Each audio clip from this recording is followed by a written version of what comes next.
Deedle-dum-dum, deedle-dum-dum.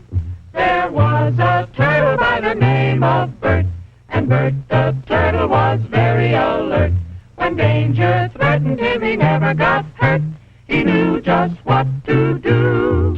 He'd duck and cover, duck and cover.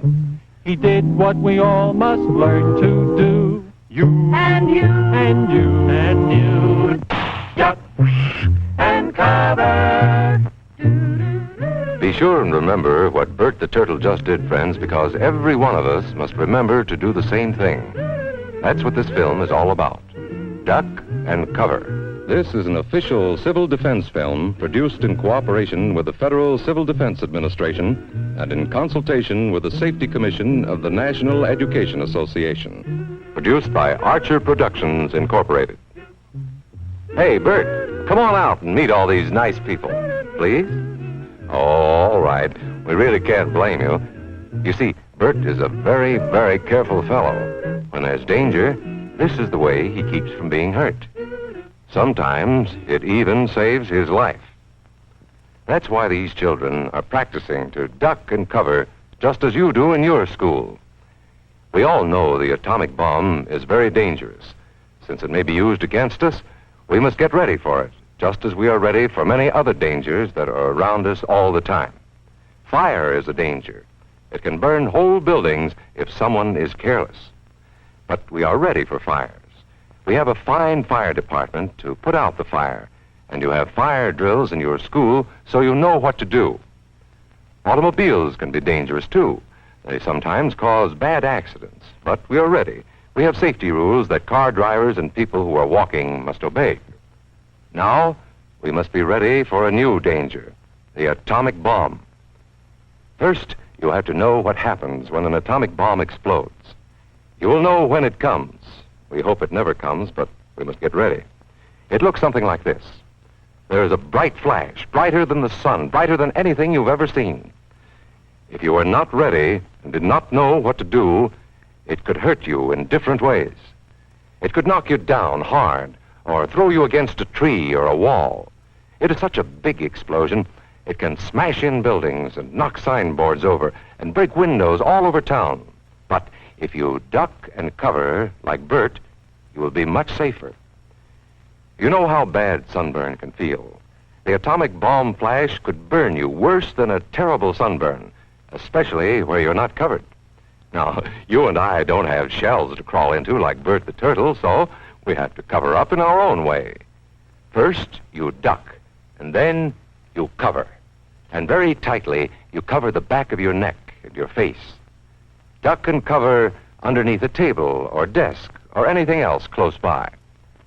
In Betty's school, they are talking about the atomic bomb, too.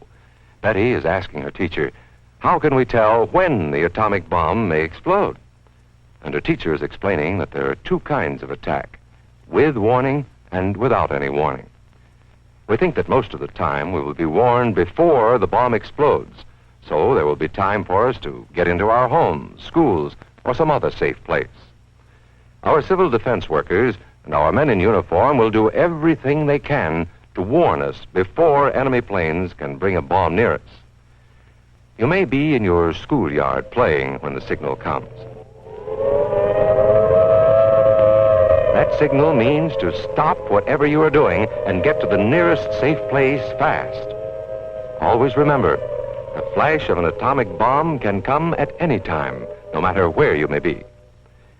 You might be out playing at home when the warning comes.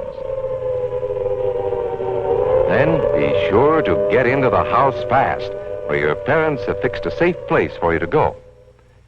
If you are not close to home when you hear the warning, go to the nearest safe cover. Know where you are to go, or ask an older person to help you. You know the places marked with the S sign? They're safe places to go when you hear the alarm. If there is a warning, you will hear it before the bomb explodes. But sometimes, and this is very, very important, sometimes the bomb might explode without any warning. Then the first thing we would know about it would be the flash. And that means duck and cover fast, wherever you are. There's no time to look around or wait. be like Bert. When there is a flash, duck and cover, and do it fast. Here are some older boys showing what to do if the flash comes when you are not in the classroom. This is what to do if you should be in a corridor.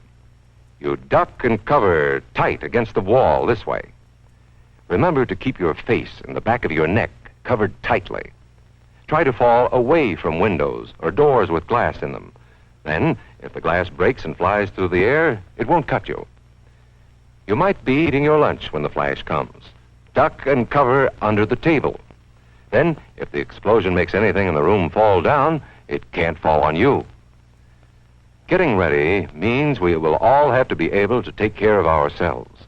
The bomb might explode when there are no grown-ups near. Paul and Patty know this, and they're always ready to take care of themselves. Here they are on their way to school on a beautiful spring day. But no matter where they go or what they do, they always try to remember what to do if the atom bomb explodes right then. It's a bomb. Duck and cover. Paul and Patty know what to do. Paul covered the back of his head so that he wouldn't be burned, and Patty covered herself with the coat she was carrying. They knew how to duck and cover. They acted right away when the flash came. If they had been at this doorway when the bomb flashed, Paul and Patty would have ducked and covered this way, like this girl. Heavy doorways are a good place to duck and cover. She will be safer, too. Here's Tony going to his Cub Scout meeting. Tony knows the bomb can explode any time of the year, day or night. He is ready for it. Duck and cover. Attaboy, Tony. That flash means act fast. Tony knows that it helps to get to any kind of cover. This wall was close by, so that's where he ducked and covered. Tony knew what to do. Notice how he keeps from moving or from getting up and running? He stays down until he is sure the danger is over. The man helping Tony is a civil defense worker. His job is to help protect us when there is danger of the atomic bomb. We must obey the civil defense worker. We must know how to duck and cover in the school bus or in any other bus or streetcar. Duck and cover. Don't wait. Duck away from the windows fast. The glass may break and fly through the air and cut you. Sundays, holidays, vacation time, we must be ready every day, all the time, to do the right thing if the atomic bomb explodes. Duck and cover. This family knows what to do, just as your own family should. They know that even a thin cloth helps protect them. Even a newspaper can save you from a bad burn. But the most important thing of all is to duck and cover yourself, especially where your clothes do not cover you. No matter where we live, in the city or the country, we must be ready all the time for the atomic bomb. Duck and cover. That's the first thing to do, duck and cover. The next important thing to do after that is to stay covered until the danger is over. Yes, we must all get ready now so we know how to save ourselves if the atomic bomb ever explodes near us. If you do not know just what to do, ask your teacher when this film is over. Discuss what you could do in different places if a bomb explodes. Older people will help us as they always do, but there might not be any grown-ups around when the bomb explodes. Then, you're on your own. Remember what to do, friends. Now tell me right out loud. What are you supposed to do when you see the flash? Duck and cover.